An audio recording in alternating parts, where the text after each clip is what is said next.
ANM ನ್ಯೂಸ್ಗೆ ಸ್ವಾಗತ. ಅಂತ್ಯ ಸಂಸ್ಕಾರಕ್ಕೆ ತೆರಳಿದ ಮನೆಗೆ ಕನ್ನ ಹಾಕಿದ ಕಳ್ಳರು.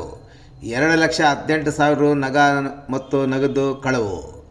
ಚಿಂತಾಮಣಿ ನಗರದ ಸೋಣಶೆಟ್ಟಹಳ್ಳಿ ಬಡಾವಣೆಯ ವಾಣಿ ಶಾಲೆ ಬಳಿ ವಾಸವಾಗಿರುವ ರಾಯಲ್ಪಾಡು ಸರ್ಕಾರಿ ಪದವಿ ಪೂರ್ವ ಕಾಲೇಜಿನ ಉಪನ್ಯಾಸಕ ರಾಮಮೂರ್ತಿಯವರ ಅತ್ತೆಯವರ ಅಂತ್ಯ ಸಂಸ್ಕಾರಕ್ಕೆ ತೆರಳಿದ್ದ ಸಂದರ್ಭದಲ್ಲಿ ಮನೆಗೆ ಕನ್ನ ಹಾಕಿದ ಕಳ್ಳರು ನಗದು ಸೇರಿದಂತೆ 2,18,000 ರು ಬೆಲೆ ಬಾಳುವ ವಸ್ತುಗಳನ್ನು ದೋಚಿಕೊಂಡು ಹೋಗಿರುವ ಘಟನೆ ನಡೆದಿದ್ದು, ನಗರ ಠಾಣೆಯಲ್ಲಿ ಆತ ನೀಡಿದ ದೂರಿನ ಮೇಲೆ ಪ್ರಕರಣ ದಾಖಲಾಗಿದೆ. ಡಿಸೆಂಬರ್ 19ರಂದು ಮರಾಲಪಲ್ಲಿ ಗ್ರಾಮದಲ್ಲಿ ತನ್ನ ಹೆಂಡತಿಯ ಹತ್ಯೆ ತೀರಿಕೊಂಡಿರುವ ಸುದ್ದಿ ಬಂದ ಆ ಗ್ರಾಮಕ್ಕೆ ಹೋಗಿ ಅಂತ್ಯ ಸಂಸ್ಕಾರ ಮುಗಿಸಿಕೊಂಡು ಅಂದು ರಾತ್ರಿ ಸಿದ್ದೇಪಲ್ಲಿ ಗ್ರಾಮದಲ್ಲಿ ಉಳಿದುಕೊಂಡಿದ್ದು, ಡಿಸೆಂಬರ್ 20ರಂದು ಬೆಳಗ್ಗೆ 7 ಗಂಟೆಗೆ ಮನೆಯ ಬಳಿ ಬಂದಾಗ ಮನೆಯ ಬಾಗಿಲು ಮುರಿದಿತ್ತು.